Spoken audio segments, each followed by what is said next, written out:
The twin suns of Tavellus shone bright over the glass towers of the capital city, Silverus. Below their light, life moved quickly. Elegant beings dressed in flowing silks and silver walked the marble streets, heads held high, faces glowing with pride. But not all Tavellians walked so freely. Far beneath those towers, hidden behind tall metal walls, lived the flawed. Among them was a young woman named Kalira. She lived in a small, quiet home carved into the rock of the lower city. Her walls were plain, her furniture simple, but her mind held more beauty than any sculpture or painting.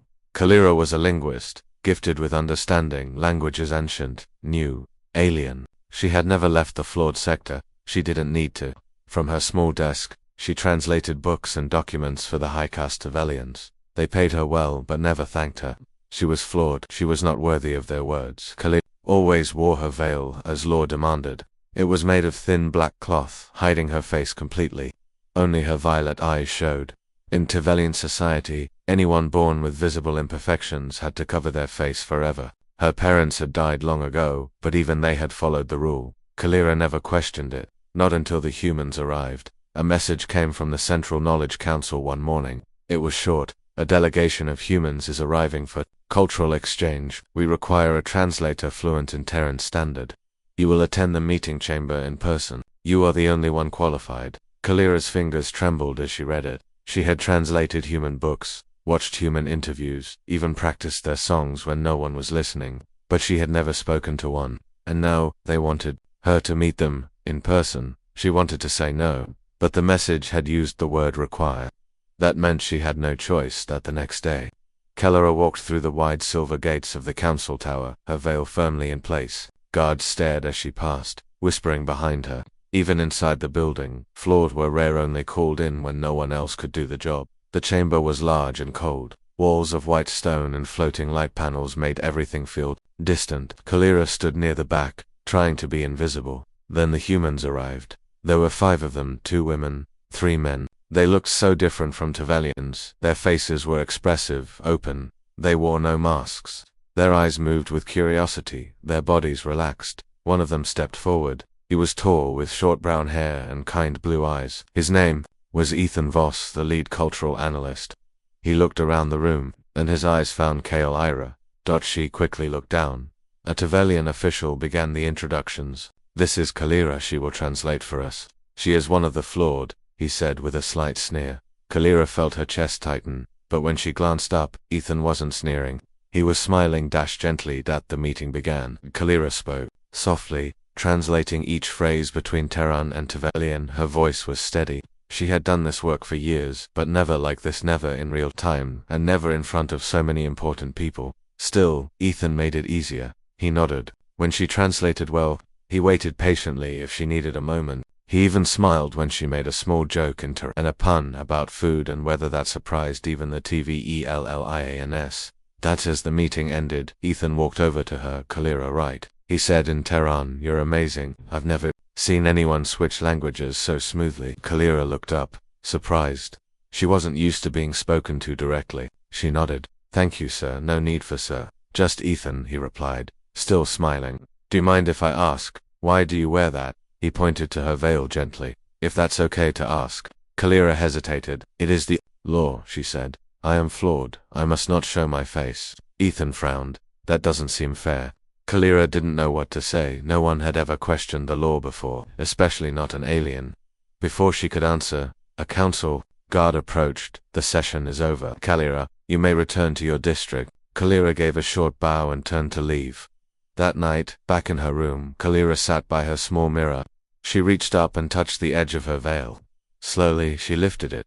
Her face was smooth, but on her left cheek and forehead were light lavender birthmarks, swirling lines shaped like vines. In Tavellian culture, these markings were seen as a sign of poor blood or weak ancestors. But Kalira had always thought they looked almost like art. She had spent her whole life hiding them. But now, a human had smiled at her, spoken kindly, praised her. It made something stir deep inside, something she hadn't felt before. A small flicker of worth. The next day she returned for the second meeting. She found Ethan already waiting, leaning against the table, tapping a pen. Hey Kalira, he greeted her. Can I ask something strange? She nodded slowly. I've read about your language and culture. but I've never heard your real name without the titles or job codes. Do you have one? Kalira tilted her head. It is not spoken in public, but yes, my true name is Kalira Nuvira. He repeated it carefully. Kalira Nuvira. That's beautiful. She stared at him. Her heart skipped a beat. No one had ever used that word before. Beautiful. Not for her that evening. As Kalira walked back through the city, something felt different. The stares from strangers still came. The whispers were still there, but they didn't sting as much. A human had seen her not just as a translator, or as a flawed but as a person, and for the first time she wondered, what if she wasn't broken? What if she wasn't something to be hidden? End of part 1. The sun had not yet risen when Kalira woke up. Her thoughts were full of the human's words. That's beautiful, he had said. She sat by her small window, looking out at the quiet streets of the flawed district. No one else was awake. It was peaceful, but inside her heart something was not quiet. A strange feeling was growing soft but powerful. For years, Kalira had believed she was less. Her people told her so. Her mask reminded her every day. But now, a human Ethan had spoken to her like she mattered. Not just for her skills, but for who she was. Could it really be true? Later that morning, Kalira returned to the council tower for the next round of translation work. She wore her usual black veil, but something in her steps had changed. She walked a little taller. The guards at the entrance did not smile, but she no longer cared. She had learned that not everyone saw her the way they did. Inside the meeting chamber, the humans were already discussing something. Ethan stood near a glowing screen, pointing at a map. When he saw Kalira, his face lit up. There you are, he said. I was just telling the others you're the key to making this work. Kalira blinked. Me? Yes, you, Ethan smiled. You understand both sides better than anyone here.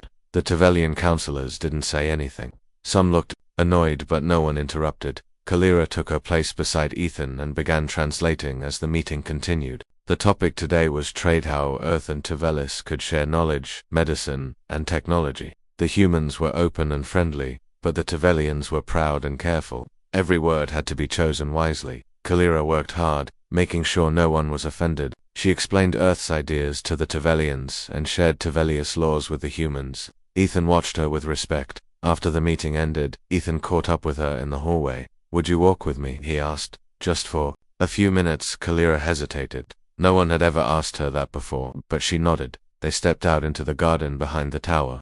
The air was fresh, and colorful flowers lined the stone paths.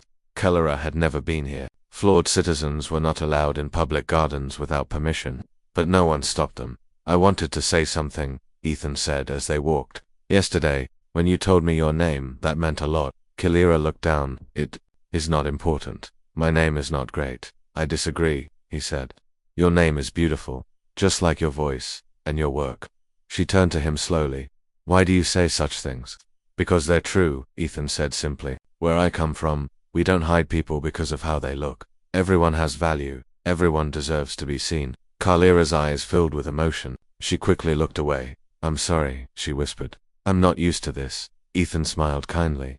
You don't have to be sorry. They sat on a bench in the garden. For a while they didn't speak. Birds sang in the trees. Light filtered through the leaves. Finally, Kalira spoke. Would you like to know why I wear the veil? Ethan nodded gently. Only if you want to tell me. She reached up and touched the edge of the fabric. I was born with these marks, she said softly. The elders said they made me flawed, not sick, not dangerous, just ... wrong. That's not right, Ethan said. Kalira gave a small, sad laugh. It is the way of our world, but it doesn't have to stay that way, Ethan replied. You know that, don't you? She looked at him. His blue eyes were calm and full of hope. No one had ever looked at her like that. I don't know, she said honestly. I've lived this way for so long, it's hard to imagine anything else. Ethan reached into his bag and pulled out a small tablet. On the screen, he showed her pictures of Earth cities full of different people, smiling faces, children, playing in parks. Some had scars, some wore bright colors, some had no hair. Some had wheelchairs, but none of them wore masks to hide who they were. This is normal for us, Ethan said. Different isn't wrong, it's just different. Kalira stared at the pictures for a long time. Later that week, the meetings continued. Kalira's work became more respected. Even a few Tevelian officials began calling her linguist Kalira instead of the flawed translator. Small changes, but important. Still, not everyone was happy. One day, while leaving the council tower, Kalira heard two guards whisper. Behind her back, she thinks the humans will change her life, one said. Let her dream. Once they leave, she'll go back to hiding. Kalira walked faster, but the words stuck in her heart. That night she sat in front of her mirror again. She lifted her veil and stared at her face. The lavender markings were still there, soft swirling patterns that had once made her feel like a curse. But now, they looked different. She remembered Ethan's voice. "You're beautiful." Slowly she smiled. The next morning, Kalira arrived. At the chamber earlier than usual. She waited outside, alone. When Ethan arrived, she stepped forward. "I want to show you something," she said quietly. He looked at her, confused. "Okay." Kalira reached up and slowly removed her veil. For the first time in her life, she stood in front of someone without fear. Her face was calm, her violet eyes steady. Ethan looked at her for a long time. Then he smiled. "Kalira," he said, "you are radiant." She didn't cry, she didn't hide. She smiled back. From that day forward, Kalira wore her veil less often, only when required. People stared, but she didn't lower her head anymore. She kept translating, kept learning, kept growing, and every time she passed Ethan in the hallway, his eyes told her the same thing. "You are seen, you are worthy, you are not broken." End of part 2. Every day after Kalira showed her face to Ethan, something inside her felt different. She didn't walk like someone hiding anymore. She moved with a quiet strength, like someone who had discovered a part of herself that had always been there, but buried deep. Others noticed. Some stared in silence. Some whispered, a few even gasped. But Kalira did not turn away. She kept her head up.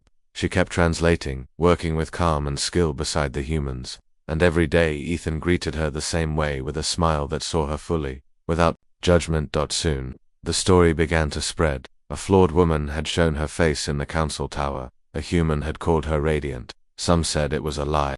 Others laughed and said she would be punished. But among the flawed citizens, something else happened. Hope began to bloom. In the lower district where Kalira lived, more flawed people began speaking to each other about the human named Ethan, and the translator who now walked without a veil. A few brave ones lifted their masks while alone in their homes. Some even stepped outside for a moment, faces uncovered, hearts pounding. Change had started.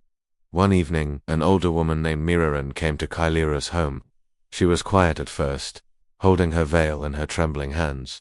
"I heard what you did," Miriran whispered. "I just wanted to see you." Without the mask, Kalira nodded gently. She stood and removed her veil slowly. Miriran gasped softly. "You look like the paintings in the old temples." Before they were banned, Kalira didn't know what to say, but Miriran smiled and pulled off her own veil, showing deep silver lines across her cheeks.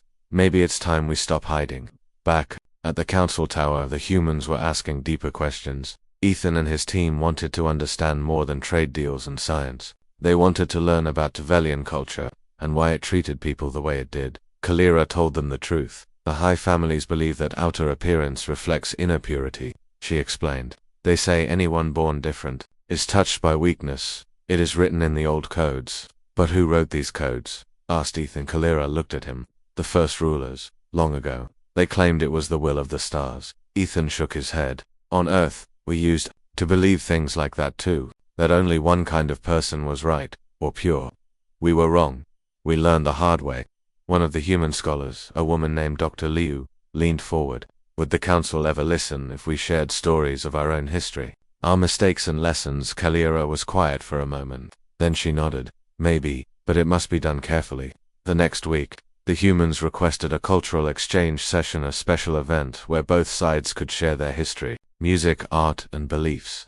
The council agreed, though with caution. No political speeches were allowed, just sharing. Kalira was chosen to help organize the event.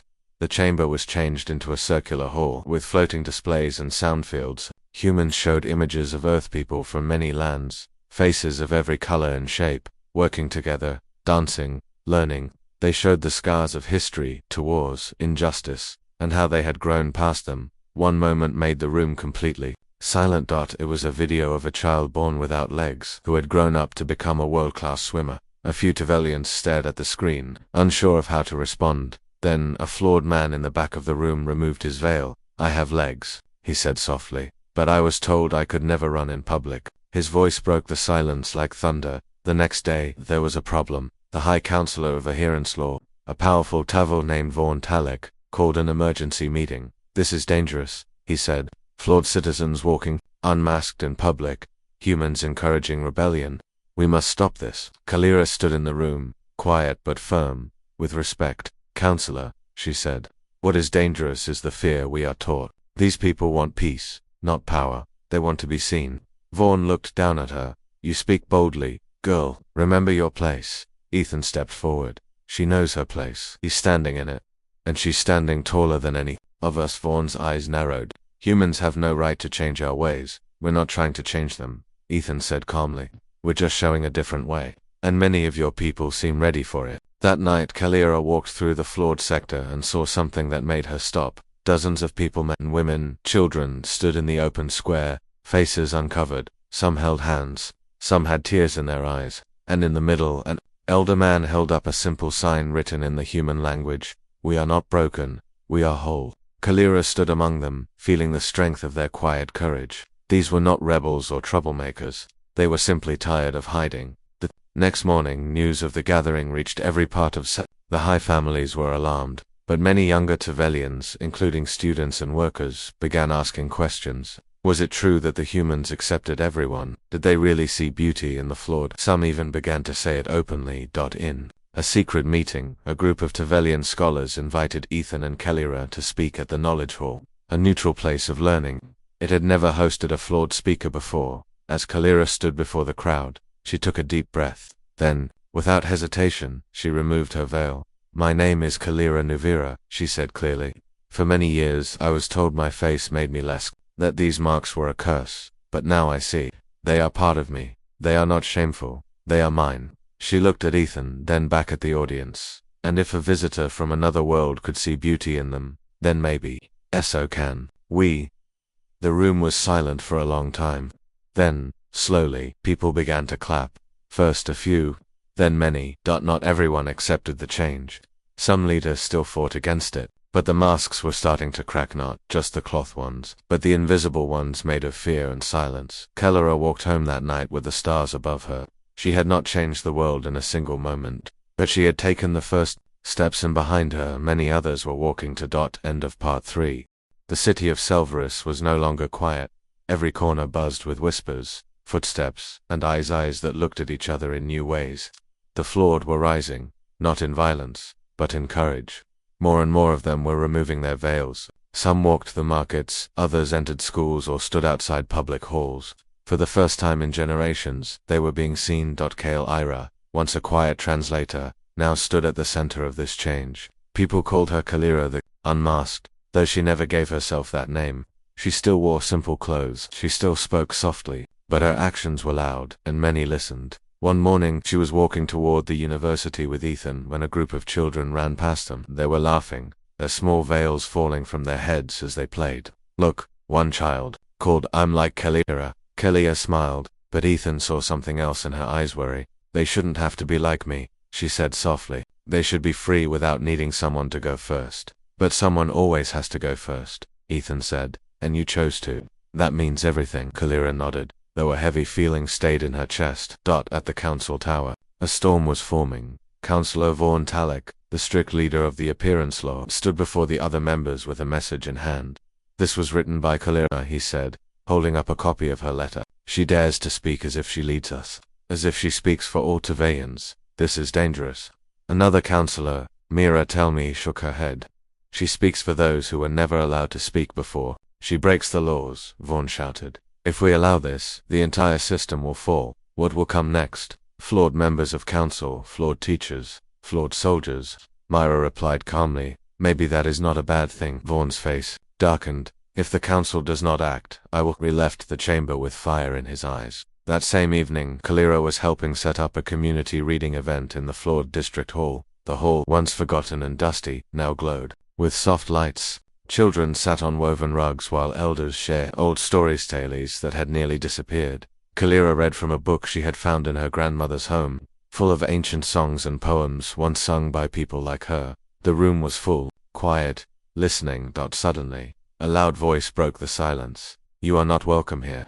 Everyone turned. Vaughn Talek stood at the door with 2 guards behind him. His robes were dark, and his expression was hard.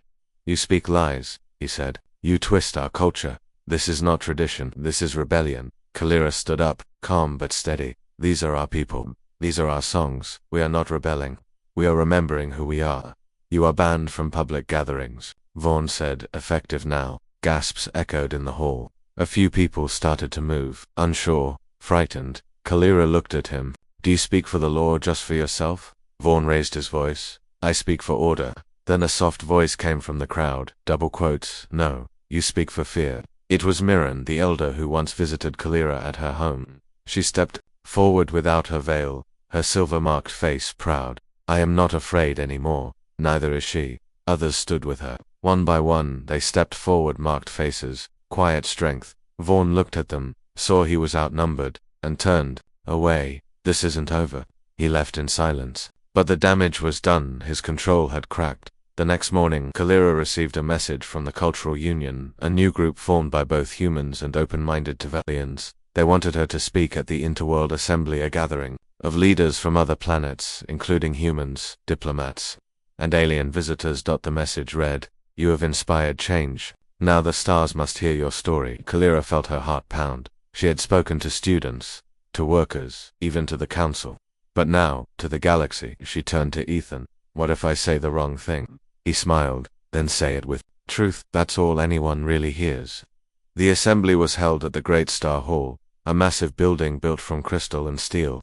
It hovered above the city on energy fields, shining like a floating jewel. Kalira walked through its silver gates, her chin lifted high. Her simple robe flowed behind her, and her lavender facial lines were visible to all. Inside, hundreds of beings sat, some human, some Tevelian, some from other star systems. Eyes of every color, shape, and size focused on her. She took the center stage. A long pause. Then she began. I was born with marks that others feared. They said I should hide, that I was less, that I had no voice. She looked up. Her voice grew stronger. But I am here, and I speak not just for myself but for all who were made to feel small. Images appeared behind her, faces of flawed citizens, students, children, and elders, each one unmasked, each one proud. We are not broken, she said. We are not dangerous. We are simply alive, and we want to live without shame. A silence, then soft clapping, then louder, then a standing ovation. In the crowd, Ethan clapped with pride. Nearby, Councillor Mira wiped a tear from her eye. Back in Selvaris, something incredible happened. Appearance law was called into question. Some lawmakers asked for a full review, others demanded it be changed. More flawed citizens applied for public jobs, schools, and positions in science and trade. The city had never seen such a shift. Khalid didn't call it victory, she called it progress. She returned to her old translator office, now filled with new students. She taught not just languages but also stories of self-worth and strength. Some of her students were flawed, some were not, but they all listened. One young girl asked her, do you still feel afraid sometimes? Kalira nodded. Yes, but I don't let fear decide who I am. The girl smiled. One day, I want to be like you. Kalira smiled gently. No, be like you. That's better. Outside, a soft wind moved through the trees. Selvaris was still changing. There were still those who hated, still those who fought against new ideas, but they were fewer now, and the light was stronger than the darkness. Kalira stood near the window, looking out at the sky. For the first time, she saw not just stars but possibilities. End of Part 4. A new morning rose over the city of Selvaris. Sunlight touched the towers and streets, and in every corner a quiet energy moved. Things were not perfect, but they were not the same. Change had arrived. Like the soft wind after a long storm, Kalira sat at her small table, sipping warm tea. She looked out the window, her lavender face lines glowing in the soft light. It had been 2 weeks since she spoke at the Interworld Assembly. 2 weeks of messages, news reports, invitations, and also threats. But she did not hide again. That afternoon she visited the Central Library, where a new section had been built. It was called Voices Unveiled. Inside were books written by flawed authors, paintings of unmasked faces, and stories once lost to silence. Children walked through with wide eyes. Ethan was there too, helping organize the shelves. He smiled when he saw her. You're in this one, he said, handing her a book. That it was a history book with her name in it. Kalira touched the page carefully. I never thought I would be part of history. You are, Ethan said, and you're still writing it. Outside the library, a group of flawed youths waited to see her.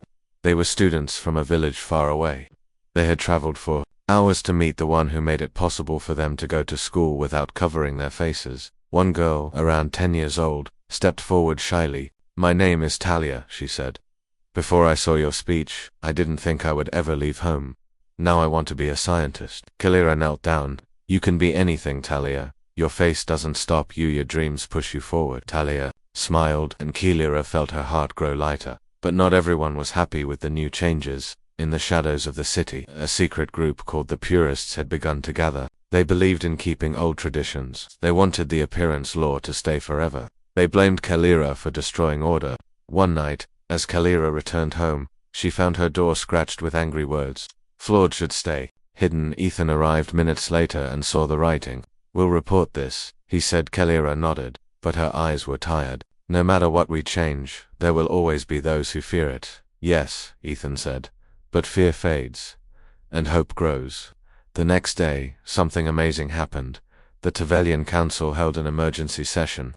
News spread quickly. They were going to vote on removing the appearance law completely. For hundreds of years, this law had forced people like Kalira to hide. Now, it might end forever. Kalira was invited to speak one more time. Inside the High Council chamber, elders, scholars, citizens, and media waited. Myra Teln, the wise counselor, gave a short speech of support. Then it was Kalira's turn. She walked slowly to the center, her head held high. I am not here to beg, she said. I am not here to fight. I am here to remind you your laws cannot control beauty, they cannot stop courage, and they cannot hide the truth. She paused. I was told my face was wrong, that I brought shame, but today, I stand here with pride, not because of my face, but because I chose to be seen.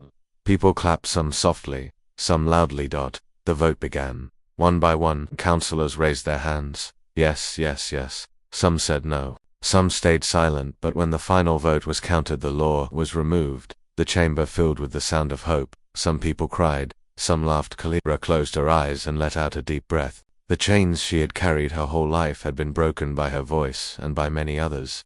The days that followed were filled with light. Veils were no longer required.